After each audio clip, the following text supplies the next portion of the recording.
Hello everyone, I am Keithlin, and I am writing this script around April 8th, and the day beforehand I had a brain blast, where I had realization after realization after realization. If you thought my last Has-Been Hotel theory was wild, well then you aren't ready for this. There are theories I want to have posted before this one, but this is so good I have to post this now. And what is this theory? Well, I know where Eve is.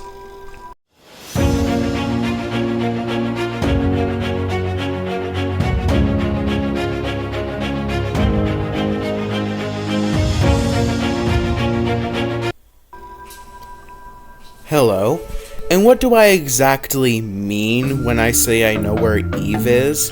Well, if you haven't seen Has-Been Hotel, I really recommend you do so. And this will be less of a Hellaverse theory and more so focusing on Has-Been Hotel. But anyways, let's get to it. So, the Eve I'm talking about is of course the Eve from Adam and Eve.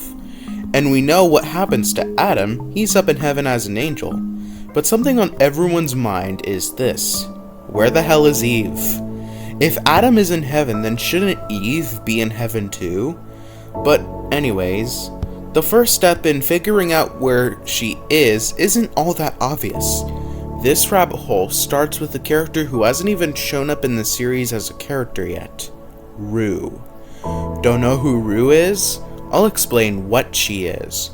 Rue is a mysterious figure which Vivziepop says is waiting. And in the Has-Been Hotel pilot we see graffiti of her. So she's obviously very important. And honestly, I don't know if this is fanon or canon at this point, but I did hear that Rue was short for Root of Evil. And looking at this graffiti art of her, I think it makes sense. And around this point, she does look like Roots. But I won't go too in depth with that here. If you want to hear the explanation, I recommend looking it up elsewhere. But anyways, how is she the key? Well, I have to ask, where did Rue come from? Well, if she's the root of all evil, then oh my god. She was what happened when Adam and Eve ate the fruit. When they ate the fruit, the root of all evil was born.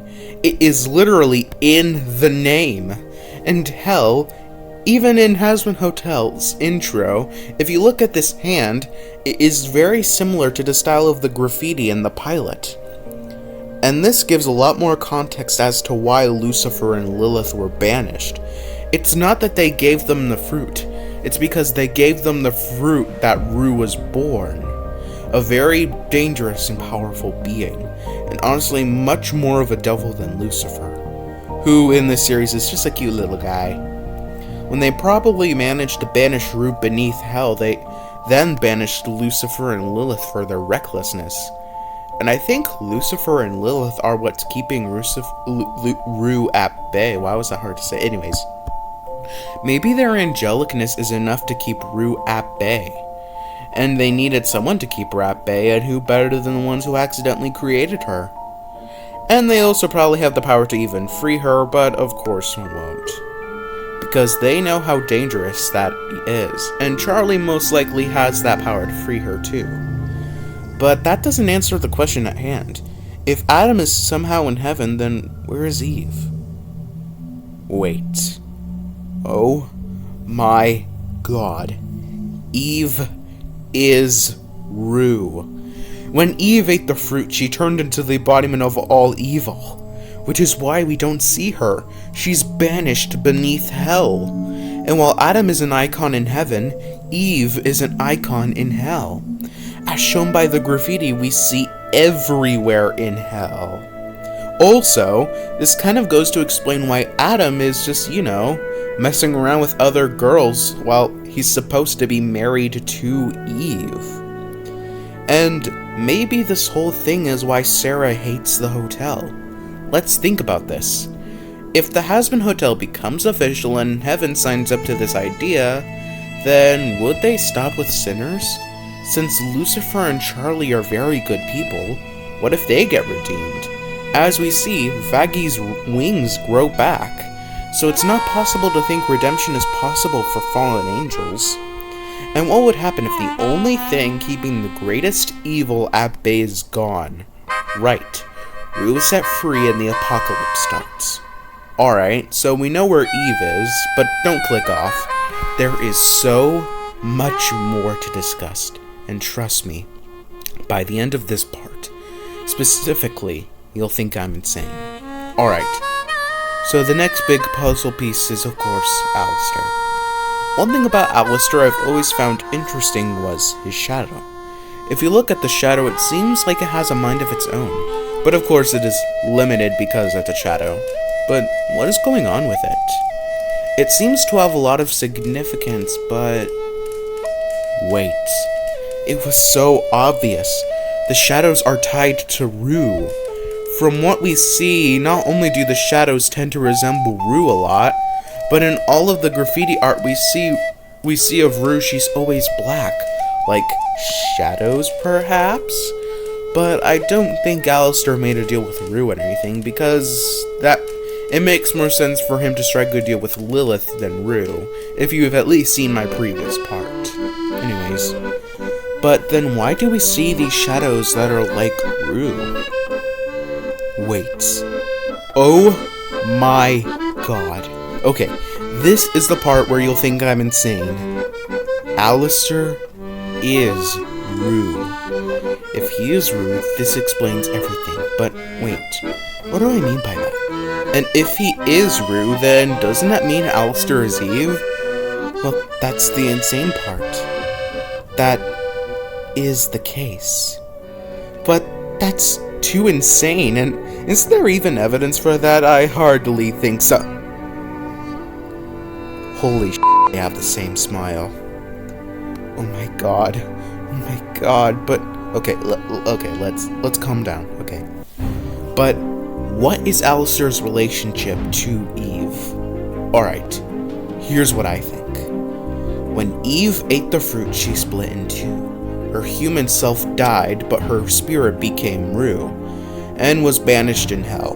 But later her soul would be reincarnated into Alastor, the radio demon himself, in which he has some memories of being Eve, and this explains why he hates men but vibes with women.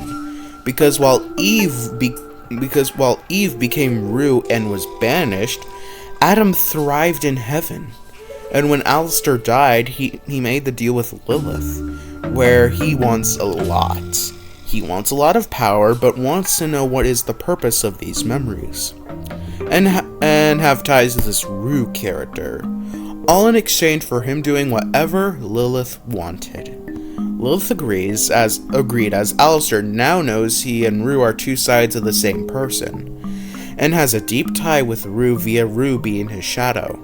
And this explains why Alastor hates men so much. It's because while Eve ate the fruit and was banished in hell, Adam ate the fruit and thrived in heaven, leading to a hatred of men because they literally get it easier than women in this world, when it comes to getting into heaven anyways. And also explains, and it also just goes to explain why he seems to have great relationships with girls, like Rosie, Mimsy, and Nifty. Anyways, and this also explains why Alastor wants a favor from Charlie. It's more than freedom from his deal. It's Rue's freedom. Since the angels are what's keeping her at bay and Charlie is a fallen angel, she has the power to free her. And she has to do this as a part of the deal they made. And Alastor wants this to happen so he and Rue can take over the universe together, aka the apocalypse will occur. And this is supported by Alastor's line in The Show Must Go On.